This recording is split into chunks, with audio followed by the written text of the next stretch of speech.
Hello, everyone. Happy Wednesday, and welcome back to another episode of Dappz Live. I am your host, Dappz, with the all-illustrious Ethan from Miami, wearing a Washington Nationals jersey.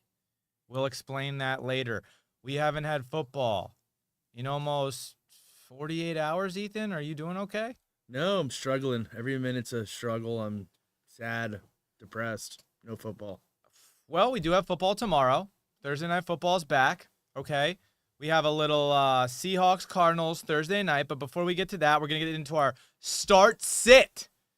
Everybody wants to know who they're starting and sitting in fantasy. Ethan, Christian McCockering looked like he might take the lead in our fantasy standings for a while. Wow.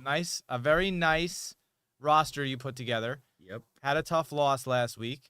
Yep. But, listen, there's a lot of people on rosters that need to start or they need to sit. We've got some start on the left. We've got some sit on the right. Guys, please tell us in the comments who you think should be on this list, who you're starting, who you're sitting.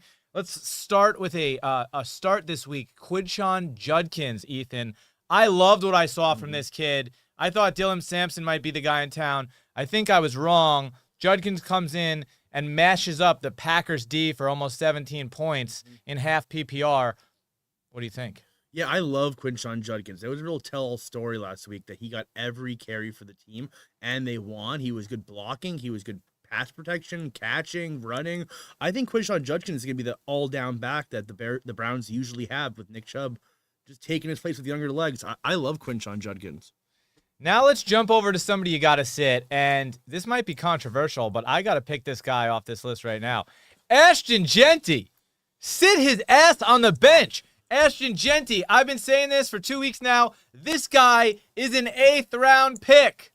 Now, I'm not saying the kid isn't a stud, and on the right team, he could be a late first round or early second round pick. But this year, 8th round pick, fringe flex, definitely should not be starting. Did you draft Jeanty in any league? No, I'm a well-known Ashton Jeanty hater. I was saying before the season that his efficiency is going to be terrible. They're not going to misuse him. He's not going to be very efficient. And I was right on all ends. But the one thing I do notice is he's on the field a lot. His usage is still up there. I know he's not efficient, but you still can't bench a guy like that because he's going to get you a floor of 5 points a game. Listen, I agree with you on the floor, and hopefully he'll have a breakout. It's just the Raiders' offensive line looks so ass. I just don't know what to do. Go back to a little start action. Keenan Allen is just getting majority. I wouldn't even say majority of the target share because Quentin Johnston and Ladd McConkey are both getting theirs. It's just Keenan's getting the end zone, and so is Johnston. Ladd is not. I'm starting Keenan Allen every single week. Anthony asks why Judd can start. I mean, he dropped 17 points his first game against an elite Packers defense, quote-unquote elite, who lost to the Browns. But you can't not start Judkins. By the way, here's something to throw to you, Ethan. If you had Judkins and Ashton Jeanty on your roster, I'm letting you know who I'm starting. Yeah, I mean, it's hard to choose away from that. I mean, I don't know who the Browns are playing this week, but, I mean, the way he was running last week, it's hard to bench that guy like that. Also, the Browns don't have much of an offense besides the running game, so they're going to be using that as much as they can. And then we're going to move over to Chase Brown, who, this is tough, Ethan. This is really tough. Chase Brown, Burrow goes down. Everybody's suffering from Chase Brown to T. Higgins to Jamar Chase.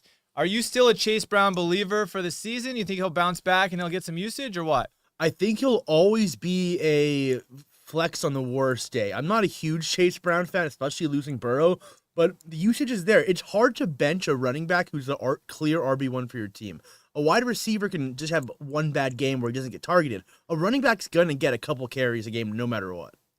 Now we're going to move over to Chris Godwin. Chris Godwin, this guy's an absolute beast. Mike Evans has just been announced out probably 4 weeks with, I believe, it was either a hip or a hamstring injury. So Egbuka has emerged as the clear wide receiver 1, but listen, there's got to be targets going elsewhere while Mike Evans is out. Sterling Shepard could be on people's radar. Jalen McMillan got hurt. So do you like Godwin or you think Sterling Shepard's going to step up? I still don't like Godwin. I didn't like him when Mike Evans is there. He's a little more tempting now, but I mean, that's a Mecca Buka's team. Shepard gets a lot of catches. Cade Otton gets a lot of catches. I just don't see enough mouths to feed with Chris Godwin on the field. Again, guys, please comment who you're starting and sitting this week. Please comment. Cooper Kupp, by the way, for me, that's a huge sit. I don't get it. There's a young kid behind JSN who's getting more targets than Cooper Kupp. I think a lot of people are hopeful that Cooper Kupp could be a high usage guy, but it doesn't look like that's going to happen this year. Yeah, I don't believe in the quarterback play enough to start a wide receiver 2 on the Seahawks. I mean, starting JSN is good because he's one of the most talented players in the league, but Cooper Kupp is not what he used to be, and the team does not use him well enough. And I just, in general, there's too many players I'd rather start than a wide receiver 2 on a bad team. What up, Chief? What's good, baby? What up, sweet boy Matt?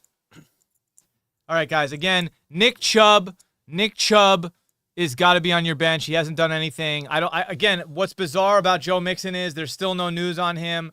First, they put him on the IR for 4 games. Then there's an announcement that the GM is non-committal on him playing this season. The question is he possibly going to return week 5, 6, 7, 8, or is Joe Mixon just on the shelf for the rest of the time? Chief says NFC West is solid right now. Listen, George Pickens might be that guy. I mean, he already looked like he was getting a lot of looks, all right? Already looked like he was getting a lot of looks in the middle of the game. Now CD's out. I would also be looking at Jalen Tolbert on the waiver wire because, again, targets. Ferguson, top 5 targeted tight end in the league. If you could trade for Ferguson or you can pick him up, do it. Ethan, the biggest surprise in fantasy so far, who do you think it is? The biggest surprise in fantasy? It's my answer every week. It's Mr. Daniel Jones. Daniel Jones. Yes, sir. Undrafted Danny Dimes. All right, we'll get back to starter sit, guys. Let's get into it. The topics of the day. We've got another fucking Jake Paul fight. When do these end, Ethan? When do these end? Jake Paul is at it again. He is fighting someone who weighs 100 pounds less than him. The only person he has fought at his weight class was 100 years older than him. Jake Paul and Tank Davis are set to square off November 14th at the Kennedy Center. Tank Davis has traditionally fought at 135. Jake Paul walks around at a cruiser, 200 pounds. We're talking about a 65-pound difference. This fight will be at catchweight. But Ethan, what happened to boxing? Boxing's been dead ever since UFC took over. It's been since the Pacquiao-Floyd Mayweather fight that I've actually cared about boxing. I didn't even know this fight was even happening until yesterday. I'd rather watch Jake Paul's vines than Jake Paul's boxing matches, so I will happily avoid watching this. Yeah, I saw some media personality or some boxing personality talk about how, I don't know if she was saying Jake Paul was ruining the sport or this isn't boxing, yada, yada, yada. My only gripe with this woman is that boxing ruined boxing. Jake Paul didn't ruin boxing, okay? Boxing ruined boxing, and the way boxing ruined boxing, and the reason UFC has taken over so much, is because in the UFC, Dana White makes the best fighters fight each other. Can't believe that. What a wild idea. In boxing, all these guys get protected. Canelo can't fight that guy yet because he hasn't, he doesn't have enough star power. Oh, and that could, potentially put a blemish on his 60-0 record. Guess what? If you're the best boxer, you should be able to beat any boxer and not be afraid. There's all of these different weight classes with all of these different belts. It's very, very confusing to me. I don't know how it all works. Yeah, it definitely wasn't Jake Paul's fault that boxing. He's actually probably saving boxing. I mean, before the Paul brothers got into it, this sport was so dead. I haven't even heard of a pay-per-view for 5 years before that. And then he would watch fights with like Gennady Golovkin and then Tyson Fury, and they were just snooze fest. So I actually think they're saving the sport, but this sport is beyond repair. Let's just end it and make them fight in the UFC. Now let's move over to the press conference, which was entirely annoying. Aiden Ross, who is famous for not sitting in gaming chairs and talking to porn stars, had a moment to hype the fight. I want to side bet you. I got Jake winning. We already side betted though. We already did. What was the bet? 200. Let's go 250. Let's go 500. No, hell no. See, Jake, that's what Jake. Come on, wow. you have to take it, bro.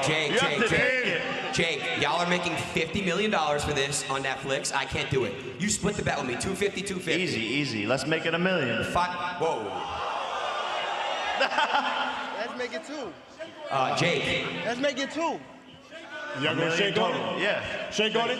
Jake, $1 Shake million. on it? $2 million? 2 mil? 2 million. Okay, Let's do it. Dylan hates this. I actually kind of love this. I mean, listen, first off, the one thing that I think nobody can hate on Jake Paul for is that he is one of the greatest marketers of all time.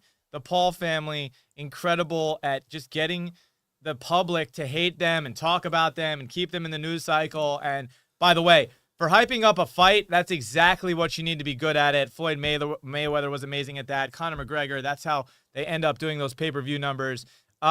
Listen, is it a little cliche, a little cheesy, a little corny? Sure, Aiden Ross is in the crowd. But again, I think it's cool. This is like, in high school, you're playing football, and in the locker room, they used to do these like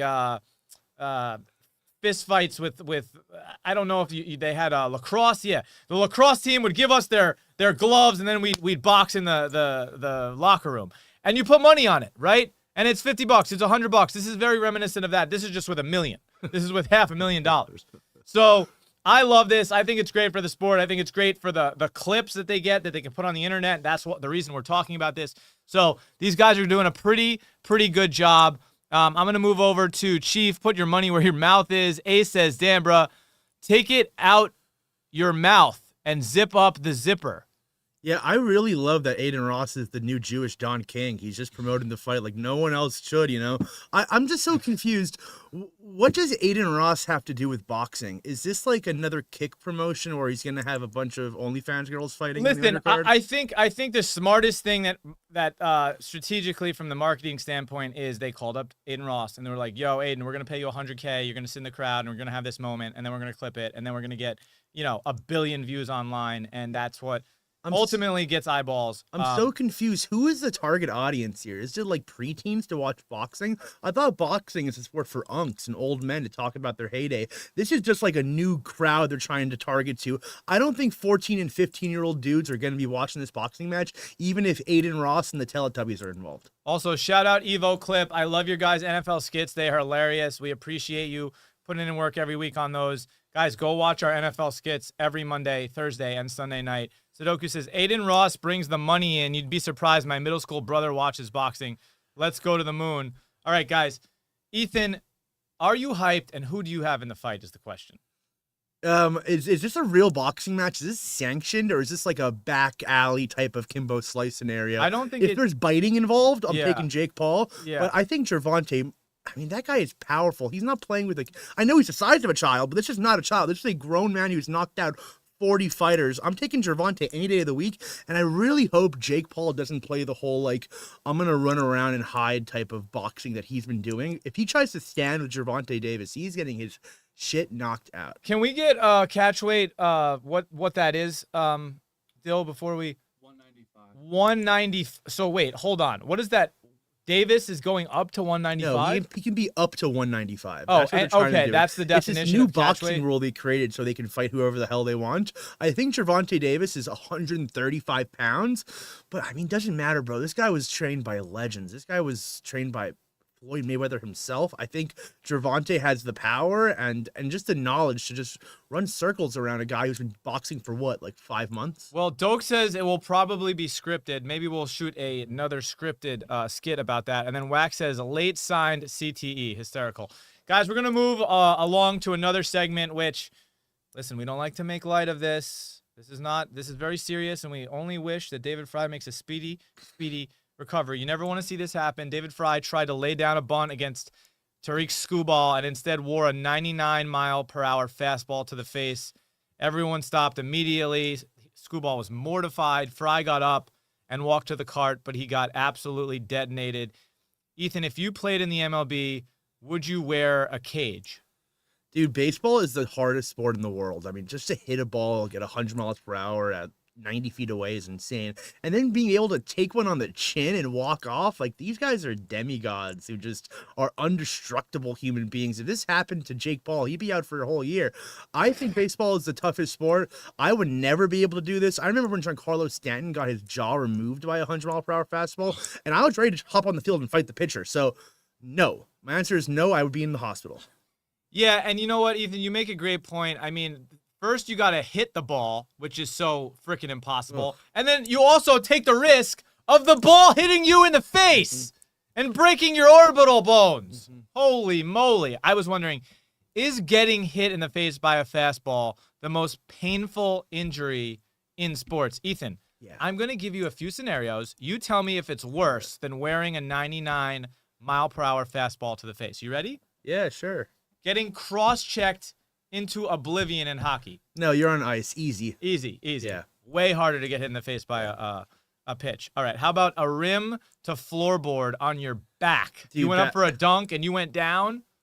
This is the softest sport there is, basketball. This is not difficult. Softy, not as hard. They'll Not as sit hard. out the next week after falling, 2 foot? What about tackling Derrick Henry in the open field? I mean, when you're tackling Derrick Henry in the open field, you're ready for it. You know what you signed up for. When you got a ball on the chin, you'd have no clue it's coming, so still baseball. Well, listen, maybe that's less scary though, right? Like, because if you have to tackle Derrick Henry, there's some fear involved in that in your body, right? You're like, oh my God, this man is going to demolish me. You're not seeing that 99-mile-per-hour fastball. No. Like, you're looking, boom, you're on the ground because you just got smashed. And you know what sucks is, like, when you get mad at someone in any other sport and you, like, try to confront them, you get ejected. If you throw a ball at 100 miles per hour and hit someone, you just get, like, a little slap on the wrist. This is a ball that didn't even mean to hit someone, and it could have just ended his life.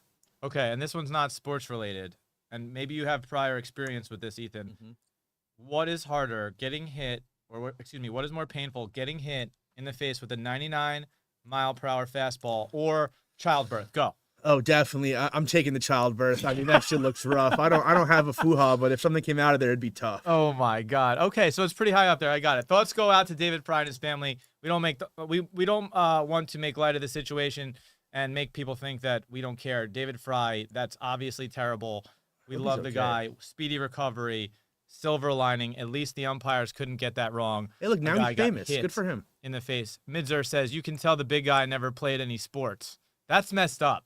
That's messed up, Miz. That's messed up. Do you have a rebuttal, Ethan, on that one? I played 4 years of football and 3 years of basketball, so I hope that's enough. I also played baseball, but, what were you on the O-line, D-line? I was right guard and defensive tackle, and basketball, I was a power forward center. Imagine if you had to stop Micah Parsons from getting to your quarterback. No. Listen, I played against. I'm from Miami. That's where real football players come from. I saw some big dogs come at me, and listen, the bigger you are, the softer a human you are. You're just a nice, big old teddy bear. And so Micah came to the shop years ago, and he's not a huge dude. Like, pretty average size. Pretty wild what he does at that size. Moving right along to the robots. The robots are coming to baseball. Oh my God. Major League Baseball has implemented a video challenge system to the 2026 season. Pitchers, hitters, and catchers will be allowed to trigger a challenge at the plate. They will get 2 challenges a game. Ethan, how do you feel about the robots coming into the game? What took so long? What took so long is right. Why do I have to see every manager come out and scream at the umpire for 15 minutes how bad they are at their job? Like, we had Angel Hernandez being an umpire for 25 years, and he was literally blind. So let's just get some robots to make sure everyone does their job correctly. I'd rather just have this game based on like what actually happened on the field and some old guy's opinion from behind the home plate. And to be honest, whether it's football, basketball, baseball, fans want the right call called. That's all we care about. And listen, everyone talks about the speed and the pace of the game. Obviously, we don't want a 4 or 5 hour game. But guess what? I think we'd all rather, in the last 2, 3, 4 minutes of the game, get the call right and extend the game an extra 10 minutes. Extend the game an extra 15 minutes. God forbid we have to watch a football game for an extra 15 minutes. Chief says, I want to see a robot toss a manager. That would be hysterical. Yes. Guys, again, I'm excited for this ABS. I'm excited to get the calls right. You got 2 challenges. If for any reason these robots malfunction, the only thing we have to worry about is Terminator 2 Judgment Day, okay? Now, do you want to see a full robot ump? Because soccer fans have VAR and they still bitch about that. And 2, getting mad at Angel Hernandez is kind of fun. Yeah, and like bitching about calls will always be there. There will still be people arguing with technology. That will never stop. but now we can save some time. I mean, we don't need to have 5 guys hurl around the pitching mound and figure out what's going on. We can just talk to the big guy upstairs and be like, this is what happened. Listen, baseball changed from the slowest sport recently to being one of the fastest sports, and ratings have been surging, so let's make it even faster. I don't want to take 4 or 5 hours on a baseball game seeing who gets the first hit. I just can't stand that. I mean, look at what we would be losing. Would it take the humanity out of the game? Well, hopefully they start fighting each other instead of fighting the referees. Like, that would be good for the sport. I want to see the coach of each. I want to go back in there where the coaches used to fight each other. That was fun. I agree with that. I think that a little fighting on field would be great for all the sports. Listen, let the guys get some tea, some high tea out. All right, let's move on to Jerry Jones' dumbass and the Dallas Cowboys, the never-ending soap opera. This Sunday, the Cowboys will face off against Micah Parsons and the best team in the league, the Green Bay Packers. Micah was asked about sacking Dak. He said it's going to be sad. Ethan, thoughts on Micah being sad? Because I would be jacked up to sack Dak. See, they're not really friends. If they were really friends, he would come out and be like, I can't wait to hit the shit out of Dak Prescott. When I played against my friends back in the day, I tried to hurt them. So I don't know what Micah's talking about. That guy clearly didn't like Dak Prescott.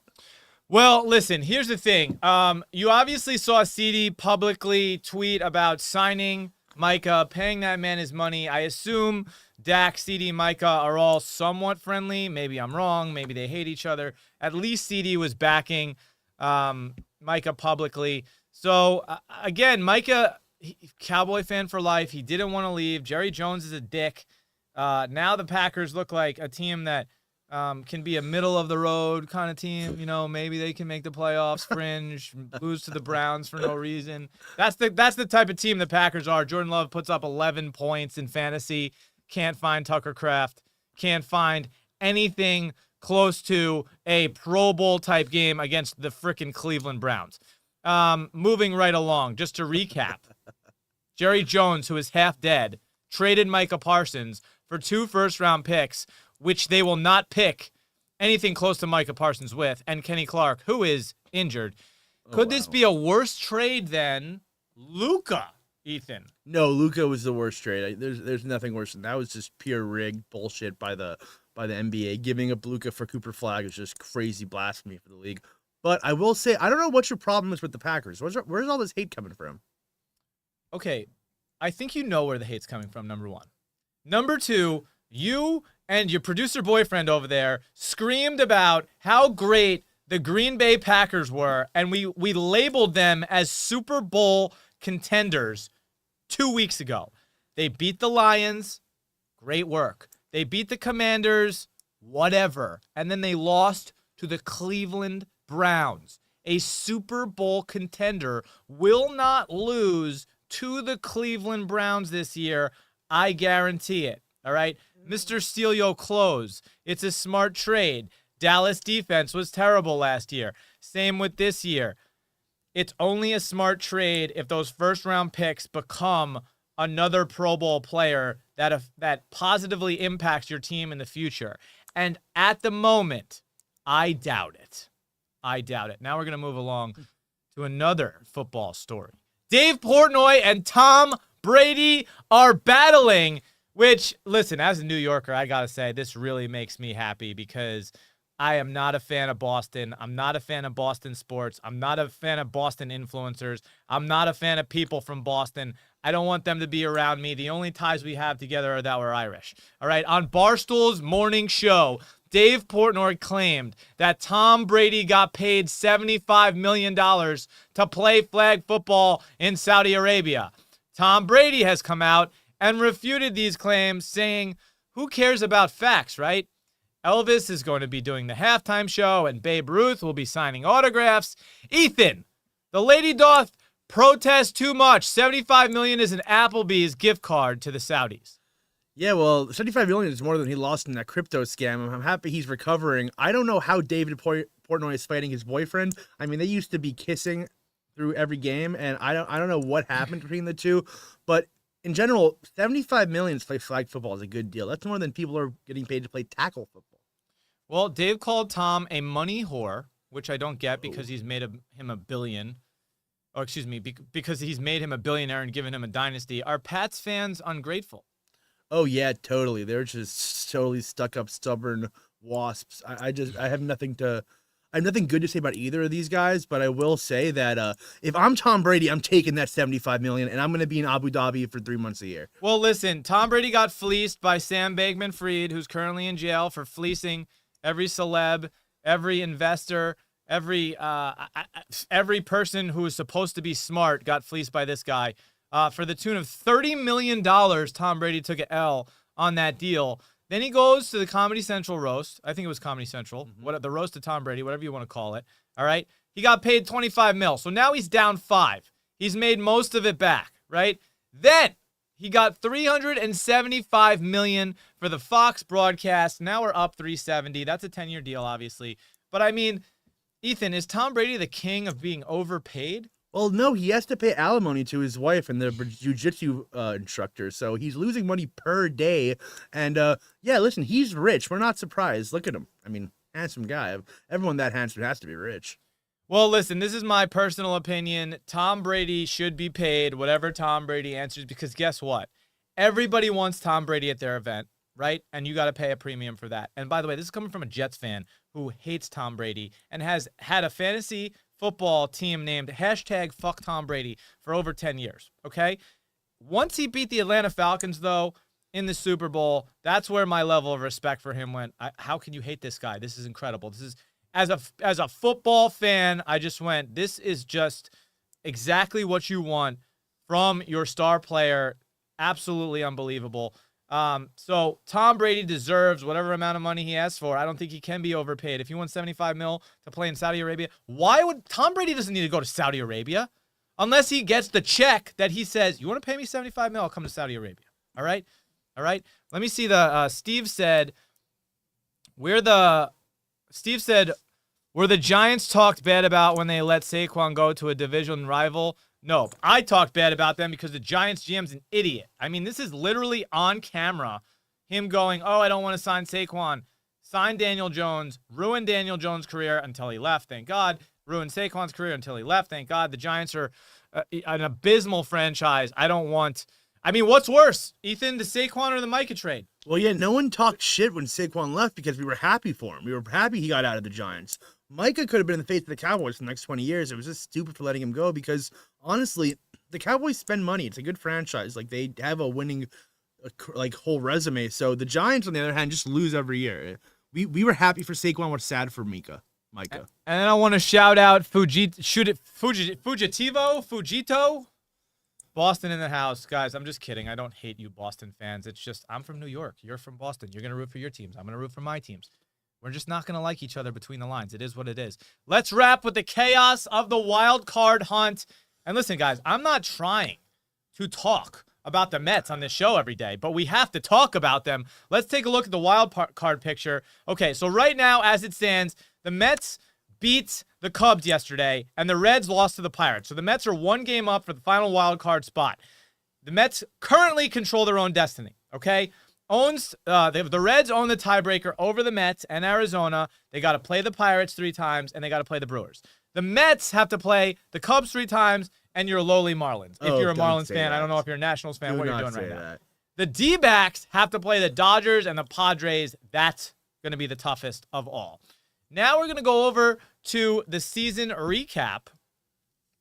Okay, I don't think you're aware of this, Ethan, but I just want to show you a picture of this is the New York Mets in one picture that I can show you, okay? The first 69 games of the season, the Mets had a winning percentage of .652, going 45-24. They proceeded to go 3-14 in their next 17 games. Their next 20 games, they went 14-6, a .700 winning percentage. Then, by God's grace, somehow, some way, they went 2-14. Imagine going 3-14 and then going, you know what? I can top it. Let's go 2-14 on our next stretch. Then the next 19 games, they go 12-7. What do they do after that, Ethan? They top the 2-14, and they lose 8 games in a row. 8 games in a row. Last 5 games, they're 4-1. And now, this roller coaster of a season, this is what the Mets do. They make Mets fans insane. We can't just be good and make the playoffs. We have to be good, then be bad, then get good again, then have an anxiety attack that we're going to miss the playoffs, then come back just to get bounced in the wild card. I am so sick of this. The Mets, look at this graphic. Look at this graphic. 0-6. The Mets are now 0-66 when trailing after 8 innings this season. That is not how you keep momentum and win games, especially when you have to play Shohei Ohtani and the Dodgers. Well, listen, I have some good news for you. There is no chance you guys are getting through the Marlins, and we're going to kick you out of the playoffs. The Marlins! Listen, this is our playoffs, and we're going to come in hot. We love knocking teams out of the playoff race, and I guarantee I'll put money on it. The Marlins are not letting the Mets out of their house.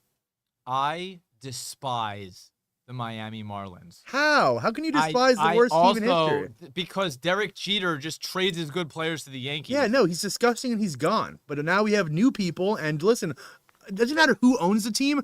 We are a tough team to beat in the last 3 games of the season because this is our playoffs every year, is to keep a low-life Mets team out of the playoffs. Whoa.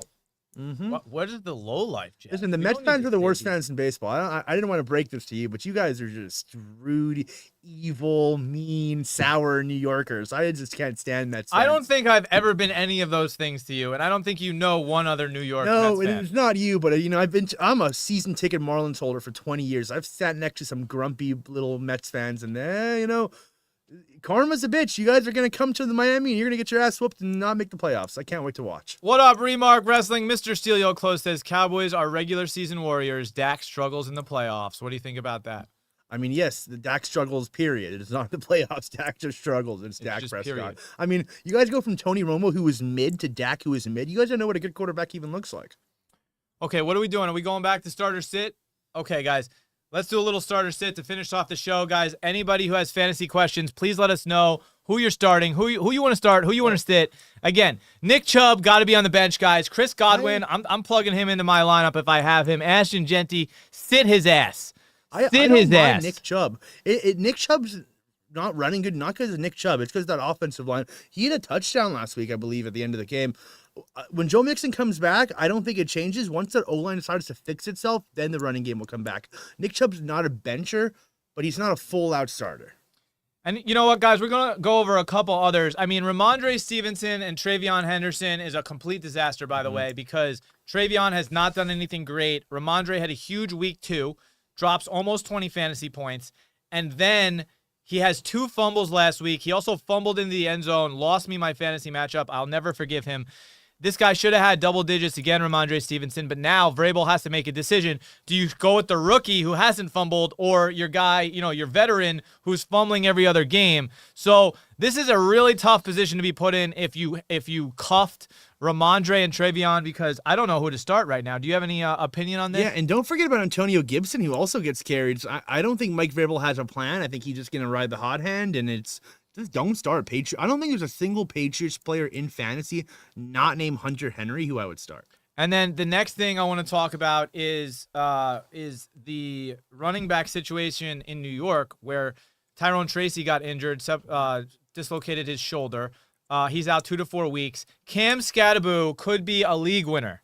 He really could be a league winner because this guy got drafted really late, 8, 9, 10, 11th round, right? And now he looks like he's going to clearly take over the backfield. He's an absolute stud. He's breaking defenders' shoulders on the Chiefs specifically. Sorry, Ethan. I don't mean to, rub that in, but Scatterbo is a beast, and I think you got to admit that. Well, I actually have the opposite take. Cam Scatterbo is clearly on steroids. That guy is just a big ball of rock. He's not fast enough to play in the NFL. He won't get past the line of scrimmage most of the time. And I think that Singletary is going to take that job more than Scatterbo is. He's not ready for the NFL. We'll learn that. He'll have less yards per carry than Ashton Genty has. And then JD Breed says, would you trade Hill for Rice? You know what, JD? Yes. I think I would. I think I'm trading Tyreek Hill for Rashee Rice right now because Tua turn the ball over is just, he's not good. It's an absolute disaster. And the problem is, even if they bench Tua, Zach Wilson is your backup. Listen, imagine this. Imagine, and you would never have thought this in the offseason, imagine the Miami Dolphins signed Daniel Jones. You know, that's what I thought they were going to do until they got Zach, and I don't hate Zach Wilson starting there. I would do this trade not because I don't think Tyreek Hill is going to have a decent season. I just think Rashee Rice is going to take over, man. All the Chiefs need right now is a playmaker, and he's that guy. We're making Tyquan Thornton look like a top 5 receiver in the league. Once Rashee comes back, be ready, guys. That whole Chiefs team is going to change. Guys, please let us know every single day. DM us, start or sit, anything you want to know about anything sports related. We want to talk to you guys about it. DM us at Dappz Sports. We have more TikToks. We have more skits, NFL skits, MLB skits. Maybe we'll get some golf skits, NBA skits coming for you guys. We'll definitely have some playoff skits in baseball for you. Dappz is live every single day, 12 p.m. Pacific time. If you want to come back tomorrow, please, please, please follow us at Dappz Sports. Remember, we have General Managers Tuesday at 4 p.m. if you want to talk fantasy sports with us. We have the cookbook tomorrow at 4 p.m. if you want to get some anytime touchdowns, player props. All the gambling picks for Thursday Night Football. Seattle is playing Arizona. I said it was going to be a snooze fest, but I've been convinced otherwise. You got Sam Darnold, you got Kyler. Maybe we'll get a little action. And then again, guys, up or down, 12 noon. Thursdays, if you want free cards, Ethan and I give away a sports card. We gave away this sick Justin Herbert last week. We got a cool giveaway coming up this week that we know about, but you don't know about it. All you got to do is subscribe to Dappz Sports on YouTube, like every video, and comment underneath to enter. Good luck to everybody in the giveaway. I am Dappz. That's Ethan. We will see you tomorrow on Dappz Live.